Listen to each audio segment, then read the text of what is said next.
Hello students, welcome to tenth science class. तो tenth science में आपका चैप्टर चला हुआ है कार्बन एंड इट्स कंपाउंड्स। तो हर एक वीडियो को देखना जरूरी होता है। एक भी वीडियो अगर आपकी बीच में छूट गई तो नेक्स्ट फोर्थ कमिंग वीडियोस आपको समझ में नहीं आएंगे। तो आपने हर एक वीडियो को बहुत ध्यान से देखना है और समझना है, बल्कि 2 बार देखोगे तभी सही समझ में आएगा आपको टॉपिक। तो इस चैप्टर में सबसे मेन जो क्वेश्चन है वो है हाइड्रोकार्बन। हाइड्रोकार्बन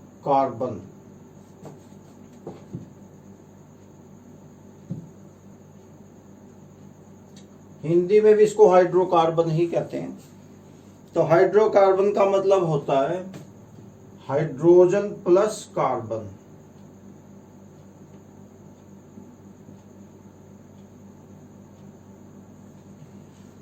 तो hydrocarbon are the compounds of hydrogen and carbon. Hydrogen और कार्बन के जो कंपाउंड्स होते हैं उनको हाइड्रोकार्बन कहते हैं। तो हाइड्रोकार्बन मेनली 2 टाइप के होते हैं। एक तो saturated hydrocarbon. Hydrocarbon is mainly of 2 types. Number 1 saturated hydrocarbon, Hindi में इसको कहते हैं संतृप्त हाइड्रोकार्बन, संतृप्त। और सेकंड होता है अनसैचुरेटेड, अनसैचुरेटेड हाइड्रोकार्बन, हिंदी में इसको कहते हैं असंतृप्त हाइड्रोकार्बन। तो जो सैचुरेटेड हाइड्रोकार्बन होते हैं ये वो हाइड्रोकार्बन होते हैं जिनमें सारे कार्बन एटम्स के बीच में सिंगल कोवेलेंट बॉन्ड होता है। अब कोवेलेंट बॉन्ड क्या होता है, सिंगल, डबल, ट्रिपल, 3 टाइप के, ये पिछले वीडियो में आपको एक्सप्लेन किया था मैंने। इसीलिए कहा है कि पिछली वीडियोस जिसने नहीं देखी उनको ये समझ में नहीं आएगी बिल्कुल भी। तो सारे हाइड्रोकार्बन, सारे कार्बन एटम्स के बीच में सिंगल कोवेलेंट बॉन्ड हो तो उसको कहते हैं सैचुरेटेड हाइड्रोकार्बन, संतृप्त हाइड्रोकार्बन। तो इनको एल्केन भी कहते हैं, इनका नाम है एल्केन्स। डिटेल में अभी आएगा एल्केन्स क्या होते हैं। अनसैचुरेटेड हाइड्रोकार्बन क्या होते हैं, ये ऐसे हाइड्रोकार्बन होते हैं जिनमें 2 कार्बन एटम्स के बीच में डबल या ट्रिपल कोवेलेंट बॉन्ड होता है। डबल या ट्रिपल कोवेलेंट बॉन्ड होता है, उनको अनसैचुरेटेड हाइड्रोकार्बन्स कहते हैं। ये 2 टाइप के होते हैं। एक तो होता है एल्कीन्स, ध्यान रखना है सिर्फ ए और ई का फर्क है। अगर मामूली सी भी गड़बड़ हो गई तो गलत हो जाएगा सब कुछ। एल्कीन्स वो एल्केन है, ये एल्कीन्स है। अनसैचुरेटेड हाइड्रोकार्बन 2 टाइप के, एल्कीन्स एंड एल्काइंस। इसमें वाई आ गया, एक की जगह वाई आ गया, एल्काइंस। तो एल्कीन्स क्या होते हैं जिनमें 2 कार्बन एटम्स के बीच में डबल कोवेलेंट बॉन्ड होता है। और एल्काइंस क्या होते हैं जिनमें 2 कार्बन एटम्स के बीच में ट्रिपल कोवेलेंट बॉन्ड होता है। अब नेक्स्ट क्वेश्चन है एल्केन, एल्कीन, एल्काइन के अलग अलग मैं आपको एक्सप्लेन करूंगा बहुत डिटेल में। ये मेन क्वेश्चन है इस चैप्टर का। तो एल्केन्स क्या होते हैं, एल्केन्स ही आज आपको मैं एक्सप्लेन करूंगा। एल्कीन और एल्काइंस नेक्स्ट वीडियो में आएंगे, क्योंकि सारे एक दिन अगर बता दिए तो फिर आप मिक्सअप कर दो इनको, क्योंकि मिलते जुलते हैं आपस में। इनको बिल्कुल पक्का करना है आपने। थोड़ा सा भी अगर पक्का नहीं किया, कच्चा रह गया तो ये आपस में मिक्सअप हो जाएंगे, समझ में नहीं आएगा कुछ भी, क्योंकि ये आपस में मिलते जुलते हैं। तो एल्केन्स क्या होते हैं अभी बताया था आपको। Alkanes are the hydrocarbons which contain single covalent bond in all carbon atoms. एक तो एक शब्द आएगा बार बार IUPAC, IUPAC नाम क्या होता है? ये वो नाम होता है जो पूरी दुनिया में चलता है। IUPAC नेम, इसकी फुल फॉर्म समझ लो ध्यान से। International union for pure and applied chemistry. ध्यान से समझने इसकी फुल फॉर्म को। IUPAC name, I for international, union for pure and applied chemistry. तो ये वो नाम होता है जो पूरी दुनिया में चलता है। जैसे एक तो घरेलू नाम होता है, वो भी वैसे आपको बताएंगे। जैसे किसी का घर में नाम रख देते हैं चिंटू, पिंटू, मिंटू, तो वो पूरी दुनिया में थोड़ी चलेगा। पूरी दुनिया में तो वो नाम चलेगा जो उसका स्कूल रिकॉर्ड वाला नाम है, वो दुनिया में चलता है, घरेलू नाम नहीं चलता। तो ये IUPAC नाम है जो ये पूरी दुनिया में चलने वाला नाम है। तो एल्केन्स का IUPAC नाम बनेगा ग्रीक भाषा की गिनती के पीछे एन लगाने से। एल्केन है ना, एन लगाने से। एक तो ग्रीक भाषा गिनती भी आपको सीखनी पड़ेगी। ग्रीक भाषा में एक को कहते हैं मिथ, METH, मिथ। हिंदी में मिथ ही कहेंगे इसको। नाम हिंदी इंग्लिश में सेम है, उसमें कोई फर्क नहीं पड़ता। किसी ने हिंदी में लिखने हिंदी में लिखो, इंग्लिश मीडियम वाले इंग्लिश मीडियम में लिखो। दो को ग्रीक भाषा में कहते हैं इथ, ETH, इथ। तीन को कहते हैं प्रोप, चार को कहते हैं ब्यूट, और पांच को कहते हैं पेंट ग्रीक भाषा में। 6 को कहते हैं हेक्स। वैसे 6 तक ही आपके सिलेबस में, 8 तक कर लो वैसे करने किसी ने। 7 को कहते हैं हेप्ट, HEPT। 7 को कहते हैं हेप्ट। और 8 को कहते हैं ओक्ट, OCT।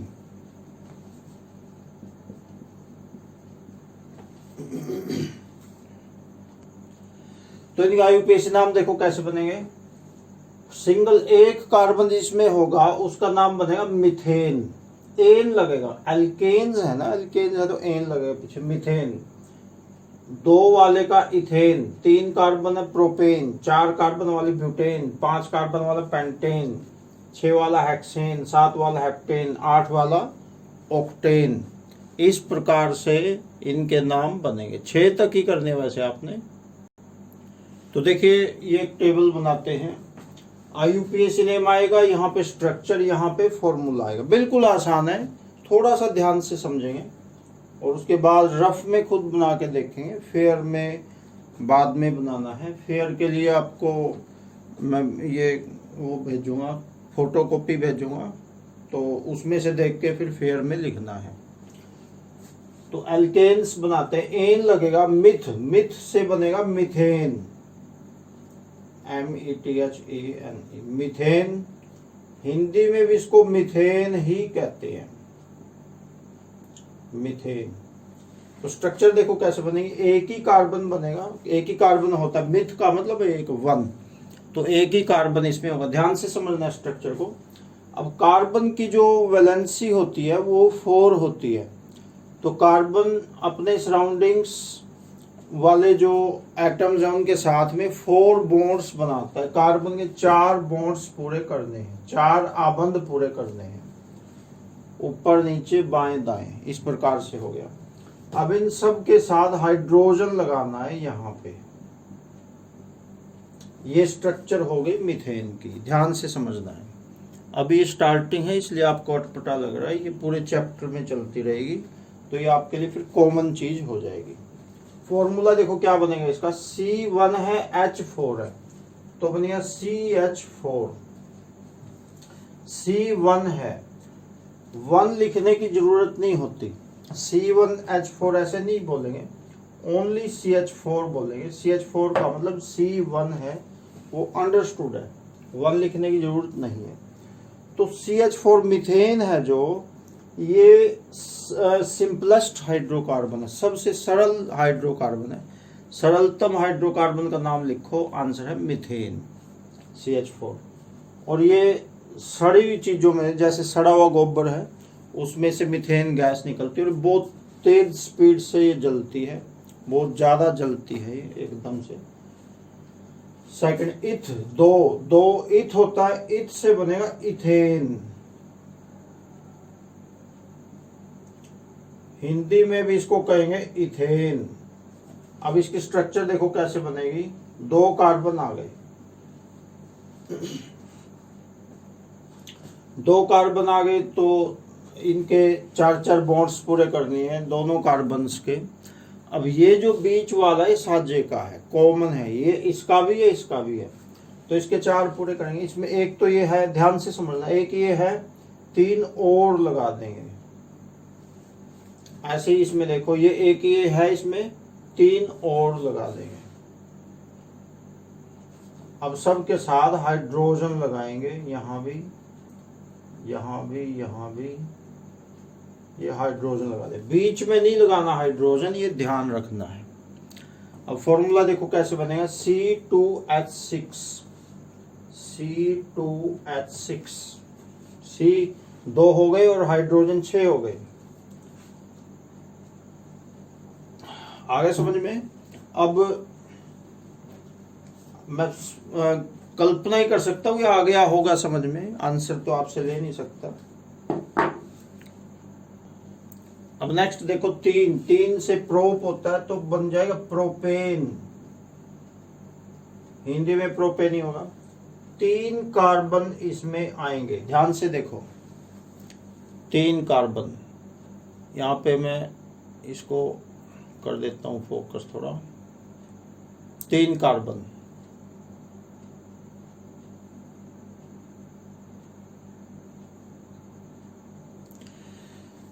अब देखो ये कार्बन है, सबके 4 बॉन्ड्स पूरे करेंगे। ये कार्बन, इसमें एक है पहले, 3 और कर देंगे, 3 बॉन्ड्स और लगा देंगे, क्योंकि 4 पूरे करने सबके। अब ये कार्बन देखो, इसमें 2 हैं, एक इधर, 2 पहले हैं, 2 और लगा देंगे, ये हो गया। अब ये कार्बन देखो, इसमें एक है, 3 और लगेंगे, यानी सबके 4 बॉन्ड्स पूरे कर दिए। अब सबके साथ हाइड्रोजन लगाएंगे, यहाँ भी, यहाँ भी, यहाँ भी, यहाँ भी। फॉर्मूला देखो क्या बन गया, C3H8 बन गया फॉर्मूला इसका। प्रोपेन का फॉर्मूला बन गया C3H8। अब नंबर 4 ब्यूट होता है तो बन जाएगा ब्यूटेन। ब्यूटेन में देखो 4 कार्बन आएंगे लाइन में। अब सबके 4 बॉन्ड्स पूरे करेंगे। ये देखो, इसमें एक है पहले, 3 और लग जाएंगे। ध्यान से समझना है, बहुत ही केयरफुली। इसको मैं नजदीक से दिखा देता हूं करके। ये कार्बन देखो, इसमें 2 है, एक इधर एक इधर, 2 और लगेंगे। सेम सिस्टम है सबका आगे। तो ये भी देखो, इसमें 2 है पहले, 2 और लगेंगे। ये देखो, इसमें एक है, 3 और लगेंगे। सबके 4 बॉन्ड्स पूरे करेंगे। अब सबके साथ हाइड्रोजन लगाएंगे।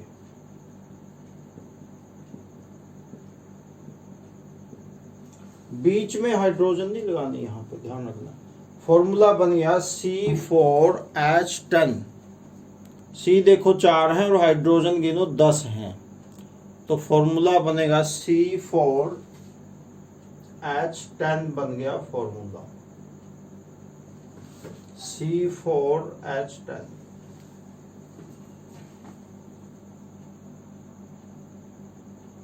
अब नेक्स्ट देखो, 5 होता है पेंट, तो बन जाएगा पेंटेन।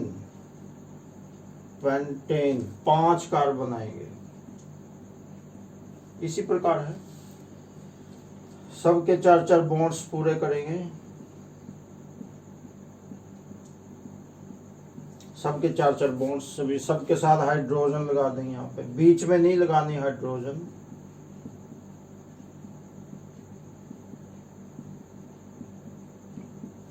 फॉर्मूला बनेगा C5H12, ये फॉर्मूला बनेगा पेंटेन का। इसी प्रकार से हेक्सेन आपने बना लेनी है, उसमें 6 कार्बन आ जाएंगे, 6 कार्बन बना लेंगे आप। उसका फॉर्मूला बनेगा C6H14, ये बन गए फॉर्मूले इनके। अब इनका बनाना है common structure formula. What is common structural formula of alkanes, यानी एल्केन्स का सामान्य आणविक सूत्र क्या होता है।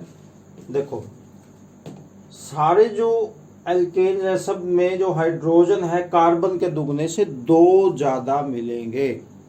देखो 4 का डबल 8, 8 और 2 10, 5 का डबल 10, 10 एंड 2 12, 6 का डबल 12, 12 एंड 2 14, दुगने से जो 2 ज्यादा सब में। और जो पिछले भी दिखा देता हूं मैं आपको, पिछले जो मैंने मिटे दिए हैं उनका भी मैं दिखा देता हूं। देखो मीथेन का CH4 था, C1 है, 1 का डबल 2, 2 एंड 2 4। इथेन का C2H6 था, 2 का डबल 4, 4 एंड 2 6। प्रोपेन का C3H8 था, तो 3 का डबल 6, 6 एंड 2 8। तो कॉमन स्ट्रक्चरल फॉर्मूला बनाएंगे एल्केन्स का,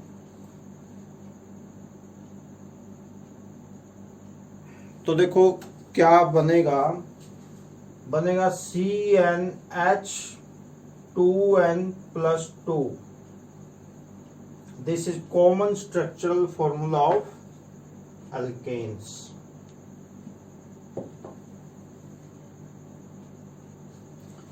C बड़ा बनाएंगे, N छोटा सा, H बड़ा 2n+2 उसके नीचे छोटा सा बनाएंगे। This is common structural formula of alkanes, ये आपने पक्का याद रखना, CnH2n+2।